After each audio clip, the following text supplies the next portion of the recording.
Hello, and welcome to Iacon Underground Radio for the week of March 5th, 2017. I'm Jen. I'm Alex. And I'm David. So this week, we've got news here and there, and then we are going to talk about The Lost Light number 4 and Till All Are One number 8, both of which were really good this month. Yeah. So we will start off with some news, not really news, more olds, about a comic that was not good. Apparently this week is the 15-year anniversary of the Dreamwave Transformers comics. Yep. And that was, it was a big deal when that came out. They sold I think that was one of the first things to break over. Now it was pointed out at the time that was the number one best-selling comic that month on numbers that were lower than the sales numbers under which G1 got canceled because the comic book market had contracted so much at that point. Yeah. But, it broke. It broke, 100,000, which is, a pretty big deal. Also, it was terrible. It was not good. It kept trying. We were starved for Transformers media at that point. Yeah, I've talked about that in other contexts, but yeah, and we were kind of starved. That was really one of the first things to come out that was sort of more adult geared, but then it was trying a little too hard. It was that adult that's 12-year-olds trying to seem really mature. There was a guy taking a leak in the first issue. And then he gets stepped on by Megatron. And that's just no, that's stupid. That's not mature. It's the opposite of mature. Michael Bay. And one of my favorite criticisms of it was that it would often do things trying to be shocking that had already been done in Transformers. For instance, the Generation 2 comic actually did blow up San Francisco. Whereas the Dreamwave comic just threatened to blow up San Francisco. It's yeah, that's, I appreciated that was specifically San Francisco. They couldn't even have chosen a new city. Yeah, they didn't even, and I can only assume that they never read any Simon Furman because it was just not good. The story arc was named Prime Directive, which is never a good sign. No, it's not. It's a sign of we have a guy who draws good pinups. And for a questionable value of good. Yeah. Okay, Hasbro likes his pinups for some reason. A lot of people liked his pinups. Apparently they got the license. They were very nicely colored. They got the license based on him doing a pinup in Wizard World? Yes. Yeah. No, just Wizard Wizard? Magazine. Yeah. Oh. Yeah. Back when it was a magazine and not a cancer gnawing at the heart of geek fandom. Yep. And even just looking at the cover, there are obvious problems with the art. Oh yeah, he's not, he was not good at art. The thing was really just that he was very stylized. It was at a point where there was not a lot of so this was the year 2002. We were coming out of the 90s. We were coming out of a point where anime influence was just starting to seep into art styles in comic books. It was still very heavily drawing from the early 90s art styles. I was going to say, Pat Lee was almost too slick, digitally colored, printed on glossy magazine pages comics what Rob Liefeld was to early to mid-90s comics. Yeah. Yeah. I mean, and, it sold really well. It was really, It was the best-selling non-free comic book day issue that came out that month, selling 128,202 copies, beating out Grant Morrison's New X-Men number 125 and Ultimates issue 4. Yeah, so there was so much hype around it. There was so much, it had, multiple covers, and it was just, it was hyped. And the hype carried it. The series was number 1 for every month it came out in the 6-issue run, except for month 4, when the Armada tie-in comic they launched was number 1, and the G1 comic was number 2. Ooh. I didn't realize that the Armada comic got that high. The Armada comic was decent. Also, I think I mentioned my story about how my copy of Armada number 1 ended up signed by Pat Lee, even though he had nothing to do with it. Because it was within reach. Oh, Pat Lee.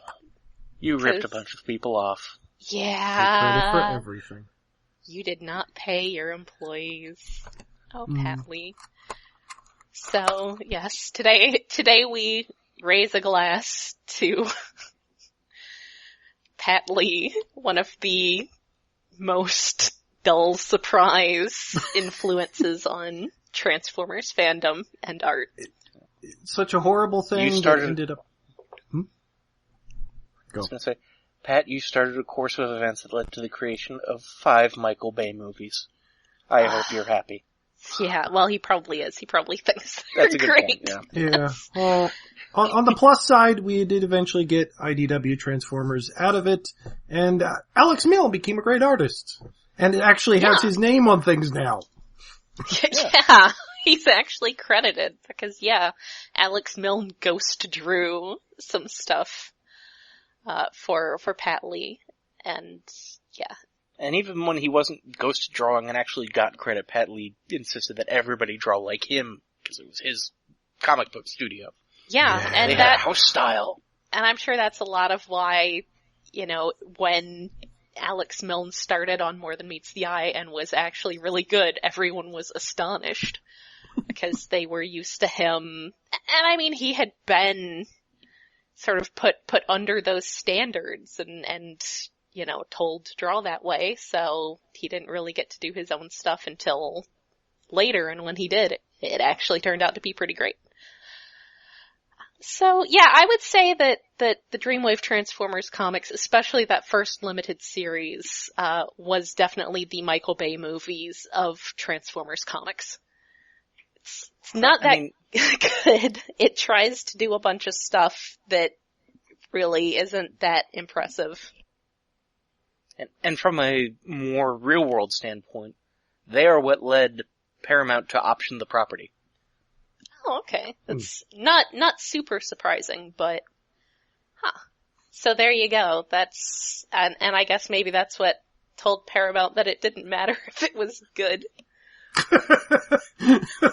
Yeah. So in other comics news, and this actually I spent the weekend thinking that this was just an April Fool's thing, but apparently we are getting a Transformers and ROM crossover comic. I guess, it is actually Transformers versus ROM. Why they gotta fight? Why they always gotta fight? It's a crossover. Well, isn't it, it's a crossover, but it has Bumblebee, so it's set in the past? Well, I was actually wondering if that might tie into the annual story that we just got, that suggested that Bumblebee is stuck in this sort of limbo, and that might tie into Rom and the Dire Wraiths and, I don't know. I didn't actually read info about the new comic. Maybe it is a flashback. Who knows? Actually, it says, once I actually read things, it says it will be set roughly 200 years ago. Okay. So 200 years ago, there was a, space knight who looked like a common rider? That one guy in the corner with the big face mask, it's a freaking common rider mask. Kind of like, is it Omega? I think. There's going to be a Transformers Space Knight, which is definitely, it's like if ROM had been more popular. I mean, it was pretty popular, but if it had been more popular, there would have been art of that, like, in the old fanzines alongside the art of transforming TARDISes and transforming DeLoreans. And the Green Lantern of Cybertron. Yes. And, also transforming various Star Trek ships. Can't really forget that. Oh god, I need to go back and look at those out of morbid curiosity, because those are not good ship designs to have transform. No, because there's so little there.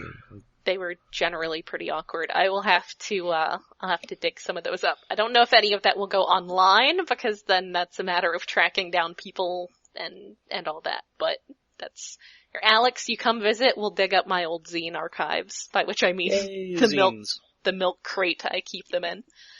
And, we'll see if we can find some of that. So, yeah, I do sort of wonder though, talking about ROM's popularity, if this is sort of, especially because they have the aforementioned Alex Milne on art for it. So I do kind of wonder if the point of this is that not enough people are reading their ROM comic that they're really fond of, and they want more people to read it. So it's basically the IDW equivalent of having Wolverine show up in everything in the early 90s. Wait, so Bumblebee and Ultra Magnus are Wolverine now? Okay. Yes. Yes. I mean, I guess it's as much that as it is Hasbro has the rights to ROM. Yeah. They want to do something with them. They've wanted to do something with them for the past 10 years, and the problem has always been, while they own the character, they own nothing they can do with him story-wise. Yeah. Well, yeah. So this might just be part of a push to, okay, if we're finally gonna do ROM series, so let's get as much ROM stuff as we can out. I mean, that may be it too, but, I mean, that's definitely having it cross over with, especially specifically using a pair of characters featured on the cover who are, very popular with current readers of Transformers. It's definitely a way. I mean, I guess they couldn't get Windblade because, she would have been on Caminus then. Well, the Kamen Rider-y looking dude does kind of have a Windblade haircut. Well, there you go. So yeah, it does sort of seem like the Wolverine crossover of current IDW stuff, but there's not necessarily anything wrong with that, as long as it doesn't get, like early 90s Wolverine, where he's just in everything. Which is, I mean, who else could ROM cross over with in a flashback in this continuity? I guess in a flashback, that's a good point, because there are only so many, beings that live that long. So, there's sort of... and only so many beings in space. Yes, also in space. Man, I need to dig out my original ROM comics and read through some of those again. It's been a very long time. So yeah, that's... I think that I will be reading that. Yeah, probably unlike the Revolutions comic, I keep not actually reading. I need to catch up with some of that stuff and things. It's, there's only so much time in the day. Maybe one of those weeks when we don't have anything else out. Yeah, that sounds like a good plan. We can catch up on some of that. So, other news, on to movie news, because there's always movie news. We're reaching a point where there is pretty much just always movie news. Speaking of, there's apparently some sort of thing going on in New York tonight, related to a viewing of the movie. I think they're actually showing the movie. I think the whole movie, maybe?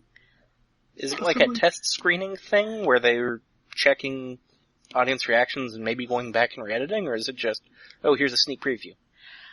It's okay. Apparently, it is, and we're recording this Tuesday night, and yeah, it is an IMAX special preview event, and they showed a bunch of clips, basically. Oh, just clips. So, yeah. So it looks like that's not a full. They probably still have some post-production stuff. I would hope they would still have some post-production stuff. It's got a little while left to go. How much? When does it come out? Summer? June? Sometime this summer. June. Okay. I have a very poor sense of time. But yeah, so there are pictures, there are more like official render pictures of Hot Rod out there. He Did we presumably actually see them before? continues to sound French. Pictures of Hot Rod before.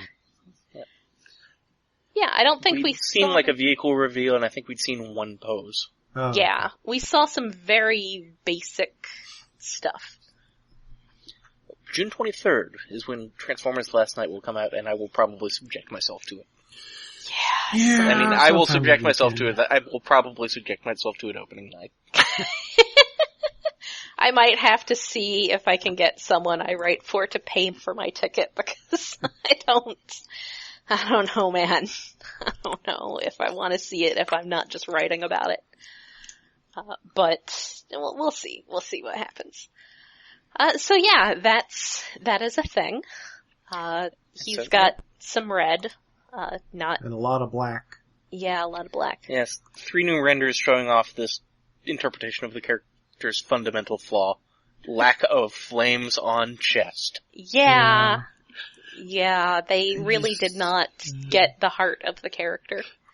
No. The heart of the character being that he's got flames on his chest. To me, the design kind of looks like those NFL half-commercial robot things. Yeah. The football robots. I've honestly bulky. sort of thought that most of the movie Transformers look that way. Yeah. I mean, that's almost recursive. Yeah, because Looking like those NFL robots that look like Transformers. yeah.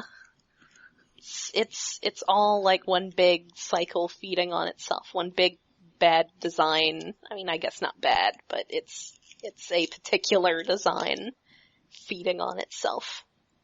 No. So yes, he will be a Lamborghini. It's very exciting. He will be I mean, I guess it's Hot Rod, so he's never been one for hiding that well anyway. He's not the most subtle.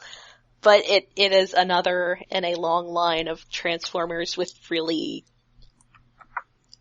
obvious alt modes. Well, pretty much everything in the movies. Yeah. I mean, dating all the way back to G1 Wheeljack, where it's like, I'm a car that's not on this continent, and also there's only 6 of me in this deco in the world, and it's one of the rarest cars on the planet because it's an in-use race car. Yes. There are several that are a particular model of Porsche that was never licensed for street use in the US.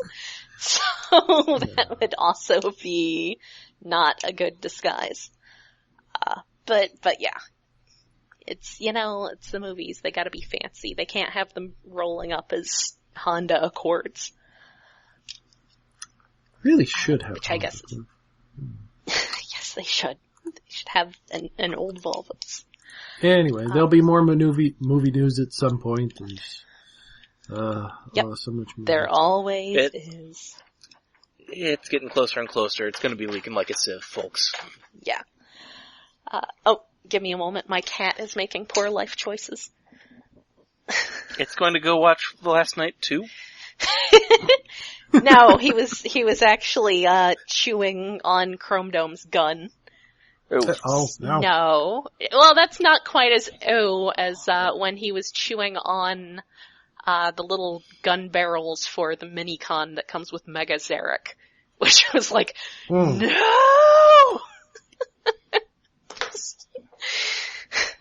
That was not good.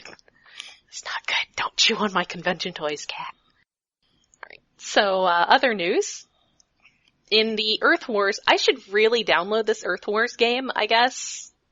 'Cause, I don't know, it seems to be a thing. Is it on Android? Yeah. Oh, maybe I should see if I can do that. I don't know, man. Your phone, it's not great. No, it works. But the important thing is that it is going to have Beast Wars. And apparently Dinobots and Predacons and Monster Bots and all the other animal bots. They put up renders of Vehicle and Beast Mode for Optimus Primal and Beast Wars Megatron, and the Megatron is very clearly based on the Beast Wars 10th anniversary figure, whereas the Optimus Primal is kind of a weird variant based on the Masterpiece that just came out. Yeah, but he's got elements of sorta the third season in it? Like the guns and the Beast shoulders? Wars 10th anniversary figure. Yeah. Yeah. It's a much more interesting design than the Megatron one, I think. Yeah. Yeah. Well, I like that Megatron design. But yeah, the Optimus just has more fun. Yep. And I like that Megatron design, just not as much as Transmetal Megatron. Well, nothing is that good. Nothing's as good as Transmetal Megatron. That's foolishness to even try to compare anything to that. So yeah, that's a thing. I guess maybe I will download that at some point now that I have a new phone and I'm not super concerned about the space on mine. And, I'll report back with reports of how much it wants you to spend money. Cause some of those games, that's the thing, is I haven't downloaded it because so many of those games, they just want you to spend money. Yeah. Part of the reason I don't feel as compelled to seek it out is it seems like it's one of those Game of War base building / attacking PvP things too. Oh. Yeah. Yeah, that doesn't sound great. But I might try it out if I remember. Yeah, I shouldn't judge it before I've tried it. With my tiny attention span. So that is our news for this week. Very exciting. Nothing too, hilarious and notable for April Fools, but that's probably for the best. So now we have, of course we delayed these for a week. These came out last week, but we had to have our friend Rob on to talk about the Tom Scioli stuff last week. So this week we've got, Lost Light number 4 and Till All Are One number 8. So shall we start with Lost Light? Sure. Oh, and one complaint right off the bat. Okay. The main cover has Rung prominently featured on it, and Rung doesn't really show up until the very end and does nothing. Yeah. That's one of those things. It's a symbolic cover. Doesn't have to be things. Lots of cute generics in the background and, hard to identify anyone. Yeah, what it's a they're good based cover. on. Yeah. It's just, one of the first comic book trades I ever read had, the writer David Michelini self-flagellating over the fact that he'd accidentally done a misleading cover. No! Oh no, I drew these two characters. We did a cover of these two characters fighting and they never fight during the entire crossover. Oh. Well, stop all the fighting! God damn it, people, just get along. Get along for just 2 minutes. What's the problem? I don't know. This is apparently why I can't write comics. So, yeah, I guess we can do a real quick thing. So yes, the moon has returned. Apparently the Black Box Consortium didn't take it after all. It had been absconded with by some people on the council. So yeah, apparently the council are a combiner that turns into the key to Vector Sigma. Yeah? So that's interesting. I guess it's not the key to Vector Sigma we know, or they'd be a lot of mass shifting and they'd have to be little rectangles, I suppose. All merged Maybe they together. turn into a giant version of that. Possibly? That would be Like, interesting. they're all skinny dudes with weird heads, so I don't know. So who knows? But yes, they are going to use Rung in this possibly, I mean, I'd say it's likely that this drill tank mode they have made for him is contrived to some degree. Because they mentioned... They are forced mass displacement. Yes. They've forced him to mass displace to be big enough. The drill is obviously not an actual part of him. That It falls off at one point, and that panel is great. Yes, it pops off. It falls off and shatters, so they probably didn't even use him to make the hole. Yeah. I think I will say that I really like the stuff going on with Megatron in this storyline. And I kind of wonder if this is gonna be one of those things at the end where he's, like, I'm just gonna stay here. Who knows? I have heard that theory raised before, and I'd miss having him around the book, but it seems like a fitting end for this iteration of the character. Yeah, I mean, basically, Rodimus is accusing him of getting involved in everything going on this Cybertron because he's trying to delay, going to see the Knights of Cybertron and be judged by them. It's more of him accusing Megatron of trying to draw things out for the sake of avoiding things. But yeah, I think that this is much more a case. And oh my goodness, that panel when Minimus Ambus says that he doesn't think he's trying to avoid it. And Megatron just has this cute little smile. It's cute. That's such a great dynamic there. But yeah, I think that basically Megatron is seeing this place as kind of a second chance.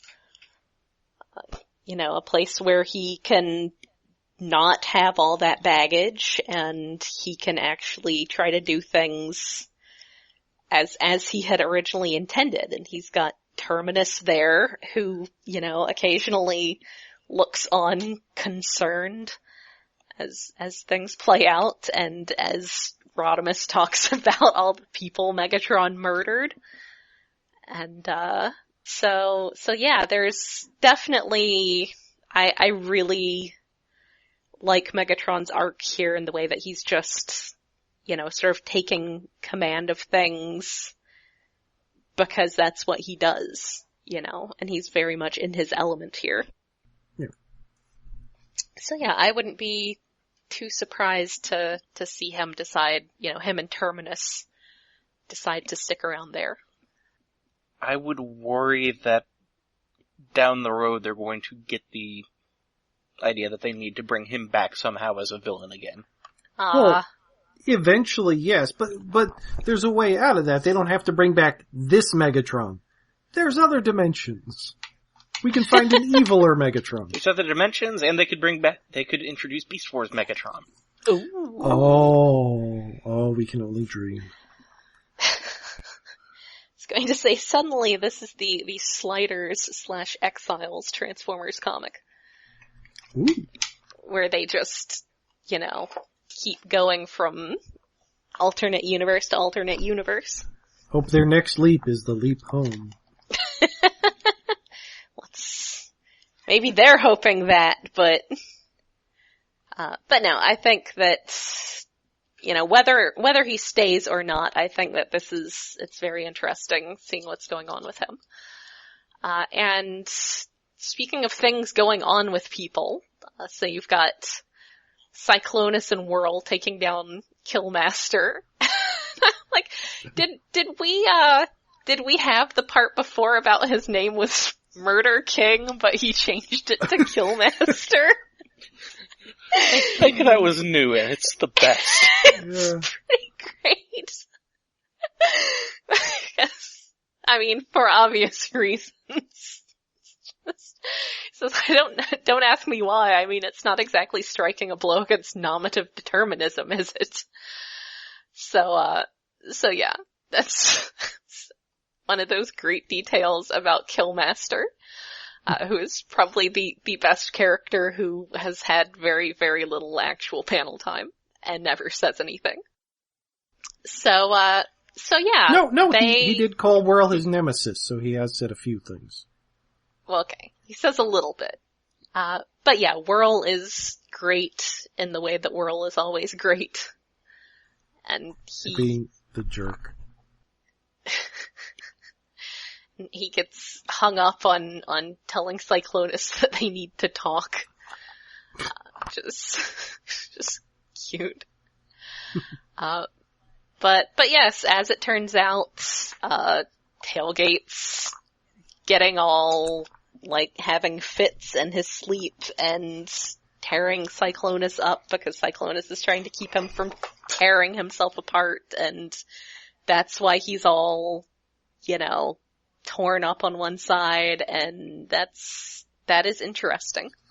That's horrible. Yeah, and Cyclonus zaps himself to wherever Killmaster zaps things to get the other guys, or Nine and Swerve back, but of course they also zapped Killmaster there, so that's gonna be an adventure.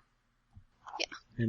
And at the end, Whirl goes to tell Tailgate that he's in an abusive relationship, and he's the abusive one. No, I mean, he doesn't know, but yeah. So that's interesting. Weird and complicated. Yes. I feel bad about everything about that. Yeah, it's the nicest thing Whirl has ever done. It's also the worst thing Whirl has ever done. It's... Well, there was that time never mind.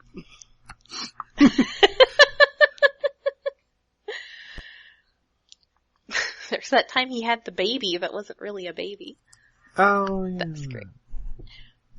But yeah, I do like that.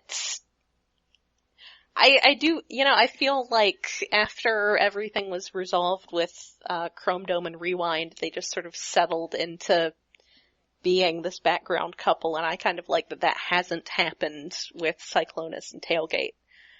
Because someone needs to, there needs to be crazy emo things going on with somebody. On the other hand, it's nice to have a couple who are just, settled back in. So, it's nice to have a variety of couples, is what I'm saying. I'm worried that by the end of this particular plot arc, not the going to the Functionist Universe plot arc, but by the end of the Tailgate Cyclonus relationship plot arc, one of them's not gonna be alive. Yeah, or both. Oh. Cause yeah, I mean, what's going on with Tailgate does not seem to be something that's easy to just fix, and admittedly things have seemed not easy to fix before and have been fixed. But yeah, I mean, this seems like a big deal, and something that may end up with somebody sacrificing something.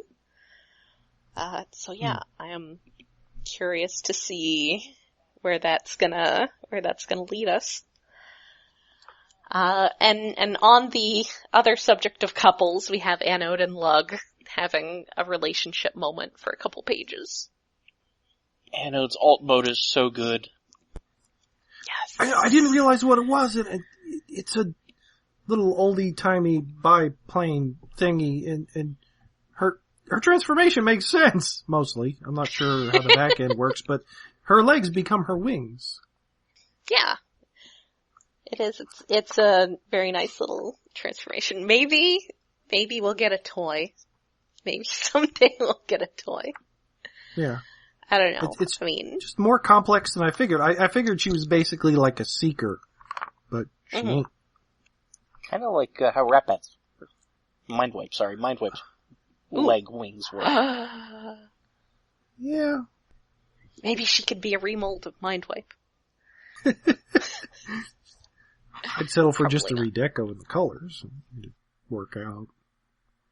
So yes, that's apparently she had a terrible accident while working at the lighthouse and told Lug that she just missed her so much that she had to leave and, let her feel bad about that instead of being honest about everything. I wonder what the accident was. Well, yes, she... I mean, they do go into detail. Yeah, they do go into that. Yeah, About basically, she was given an assignment that she wasn't up to, except, given the work they were doing, that assignment was somebody's life. And so yeah, she feels really bad about that, even though, and I imagine, that seems like it would really ring true. Now, of course, I am nowhere near the medical profession, but, that seems like, stuff happens and you lose patience and probably everybody is like, it's okay, these things happen, but you still probably feel awful about it, and some people probably can't take how awful they feel about it. So yeah, that's very medical profession-y. But apparently Lug is not ready to immediately forgive her, which is understandable. Which is weird, since Lug is probably her consciousness of killing this protoform talking to her. Oh, I don't think so. I don't. I'm even more convinced after this issue, because, the last panel, she's just not there. Yeah. She's talking to herself. She left.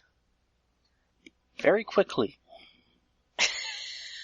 Okay, so I will be the voice of disagreeing with that theory, but people are still... I thought you were the one that came up with the theory in the first place. No, I was the one who first suggested it here. Oh, it was Alex. It's a thing that it feels like it's going that way, but James Roberts has tricked us before with obvious answers, going left. So, I don't know. We're not actually the obvious answer at all. So yeah, speaking of answers that aren't really answers at this point, we have Rung getting popped out of his supersized drill mode. And, my god, Rodimus doing his little, this is you, blah, blah, blah thing, where he just gets one of the guys off guard by taunting him and then, attacking him. But I like how impressed, I guess not impressed, but just sort of impressed Drift is with it. He'll be fine as long as he can open his mouth. He can talk his way out of anything, but then there is some horrible thing that they have now seen. Yeah. I also love him calling the council member Matrix Head. Yes. Well, he's the one who's got a Matrix head. But yes, so that's that. And at the end, there's Whirl talking to Tailgate, having a conversation with Tailgate. Dun dun dun. Yes, he's gonna tell him a love story. Does it have a happy ending? They never do. I love that. I'm gonna use that in something. But yeah, that's it for this month. Also, I apologize if there are crashing sounds in the background. My cat is continuing to make poor life choices all over my desk. Hello. Yes, go away. Stop opening browser windows. So yeah, overall, continues to be a very good comic, continues to have very good art. Definitely, on the cartoonier side from, what we're used to on the series, but not in a bad way.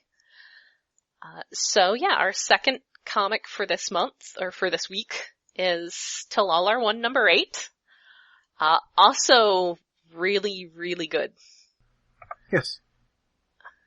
I'm loading it up now. So yes, we have, and I would say the only real weak point with the art that I can't really criticize too much for is just that the Titans don't really have much of a sense of scale because they're, the environment in their panels is not, you'd have to spend a very long time detailing.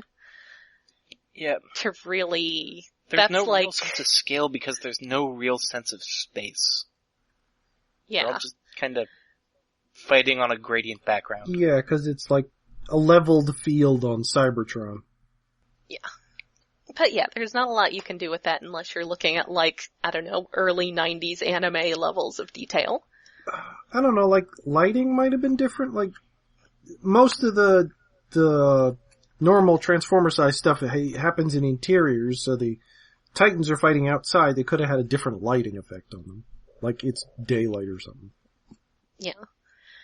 We get some narrative from Metroplex explaining Vigilum, who is Carcer was basically a name created to cover up who he really was. So I think in this case the incarceration use of the wording is probably the correct and intended wording. Yeah.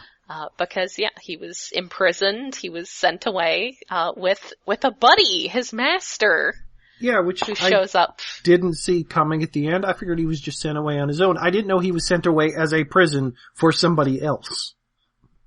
Yeah. Kind of a neat idea. It's like if you're gonna lock a guy inside of another guy, why would you fill it full of, jailers? Why wouldn't you just aim it into a star? That might not do the job. Well, that's possible when dealing stuff like this.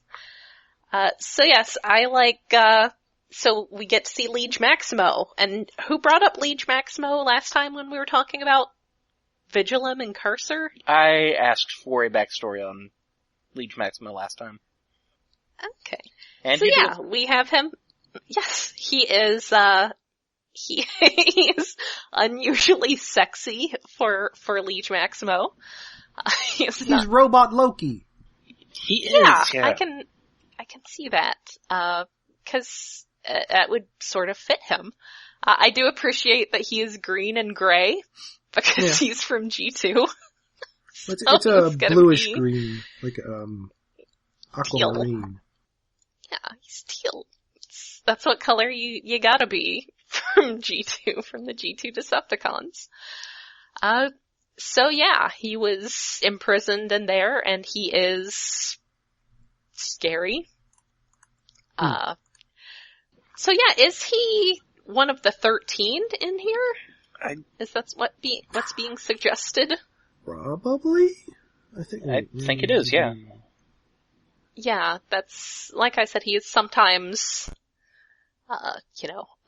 listed among them, as a traitor and or one who left. Also, I just really so Windblade goes up and sort of takes control of, the Carcer ship body thing. And I really like her throwing Devastator. Oh yes, fastball specialing him. Yes, fastball specialing Devastator, which is, wow. And telling him Devastator, devastate, while chucking him at a Titan. Yes, and we get more of Chromia, so yeah, it's definitely good. There was a lot of complaining early on that Chromia never really got, she did something horrible and never really got any sort of punishment. There wasn't really much of a consequence for her, but we're definitely getting there. Especially if the cover of the next issue is any indication. But yeah, she fights her way to escape to go help Windblade because Metroplex basically lets her out. which I like. I really like the Metroplex Windblade thing. I can't help it. It's They're good, great. yeah. Yeah. So, I mean, yeah, she's the only person who can really talk to him, so of course he's, concerned about her safety. So yes, he frees Chromia to go help her.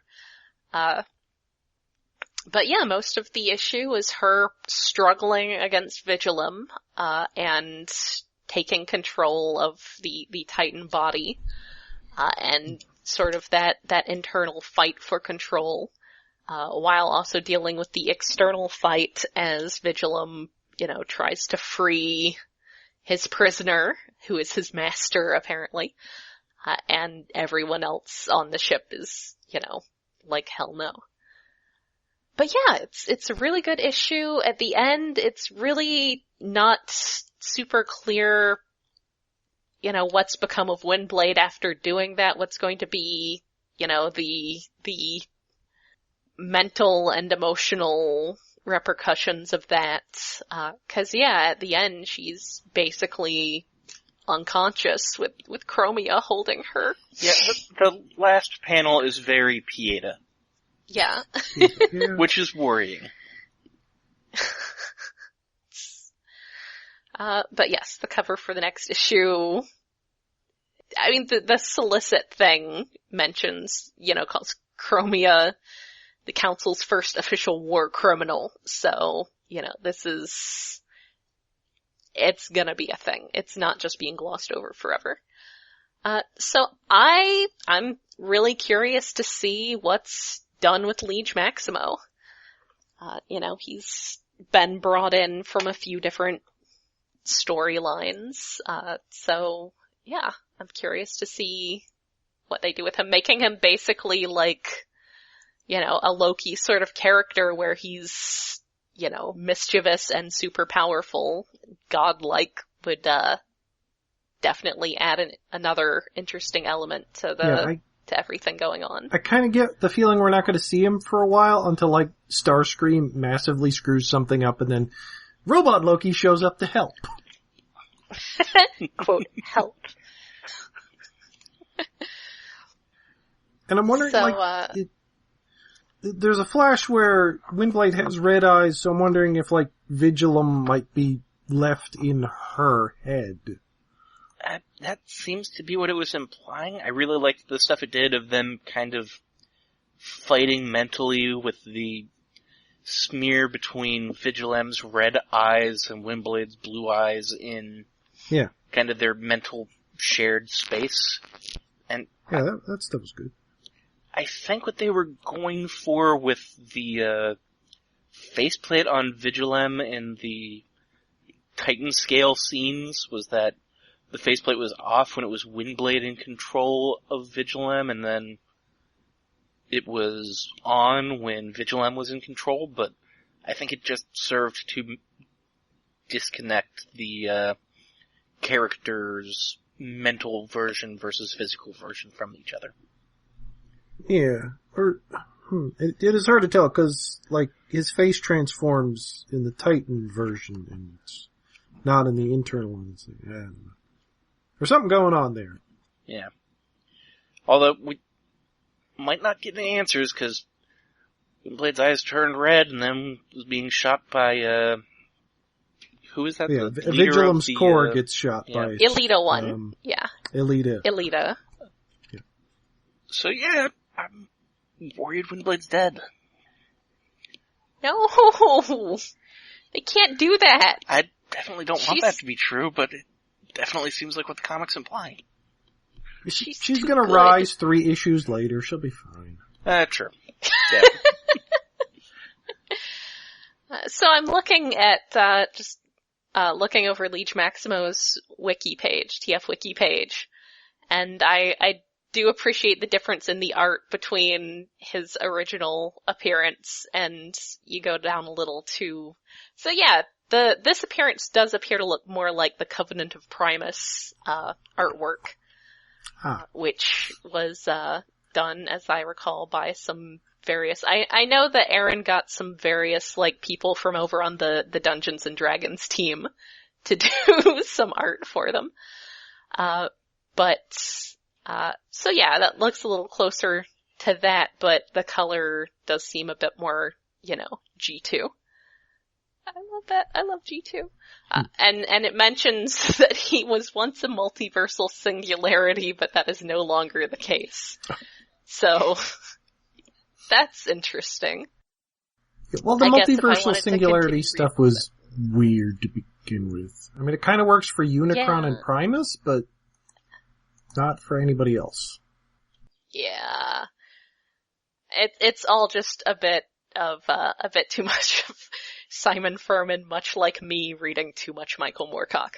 Because, that's where a lot of, just multiverse stuff is influenced by that. Apparently, something within Fun Pub Fiction called the Shrouding was a in-universe explanation for multiversal singularities not being a thing anymore. Oh, okay. Sure. Someone didn't read enough Michael Moorcock to appreciate the multiversal singularities. Okay. So yeah, this is, it's going to be, we haven't really had anyone who's like an actual member. Well, no, we do have, Alpha Trion. Yeah. I was going to say, we don't really have anyone from the 13 still wandering around, but there is Alpha Trion, so that's not true. Although, they should... Alpha Trion's also always been the kind of impotent one out of the 13 who took notes. That is true. He's the secretary. Aww. So yeah, this was really good, and I hope Windblade's not dead, because I like her a lot. I don't want her to die. But we shall see. Probably in, 3 or 4 weeks. So yeah, that is it for this week, unless anybody's got anything additional to add. Nope. I think that's good. I enjoyed it. So, we will be back next week with whatever news and whatever comics. I don't know, some comics are gonna happen, maybe not. We'll find out. I know there wasn't anything coming out this week, except for, a Revolution thing that's got cute kid art that I'll probably look through. Revolution? Oh yeah! Aw. So, other than that, not much on this I think our week. next comic is Optimus Prime number 6 on the week of the 19th. Okay. So hey, maybe we'll get some of that Revolution reading in after all. Or... Oh, and Lost Light number 5 that week as well. Hey. Nice. So yeah, until then, we'll call it an episode. This has been Jen. And Alex. And David. Good night.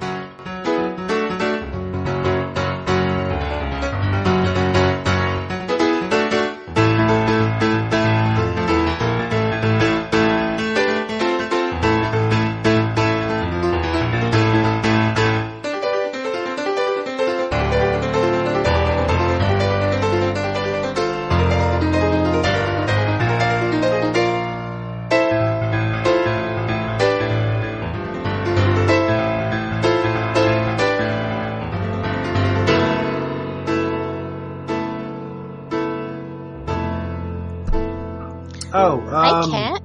Patreon stuff, do we maybe? Well, maybe we should mention it to people if they want to. Kimono Friends podcast for Patreons only. Can do something about I figure that it's on either that or we just Twitter. Start reviewing random episodes of the Energon trilogy, Unicron trilogy stuff. No. I mean, yes, but no. Try to make shorter episodes. Leave it to Patreon backer votes. Oh. Yeah. Oh, let them punish us appropriately. Well, we could put in the list of what they could do. Actually, that'd be kind of neat. Put a Kimono Friends on there every time and see if that gets the high and we just keep doing that, or if we do Random. See if we can episodes get from- anyone to actually vote for it. Yeah, well, first we need more Patreons, but if we start doing stuff, that'll encourage people. I guess we could, Yeah. do the first episode of Kameno Friends and then have the vote or something. I don't know. You really want us to do more of that, though? After watching the end of it, yes. Because watching, episode 9, or was it 9 or 10? One of the last ones, this would be a good episode. And then I watched the last two, and it's like, yes, we have to watch this. I don't like it, I'm afraid. Remember Beast Wars season finales? Yeah. Is it a big cliffhanger? I don't want it to be a big cliffhanger, I'm scared. I don't like it. Okay, it's not like shit blows up, everyone dies kind of episode ending, but... It's like you're not sure who's going to survive until the beginning of the next season. Yeah, no, it wraps up a lot of things, but the last two episodes are big things happening. Questions are answered. More are raised. Does Kaban blow up the moon?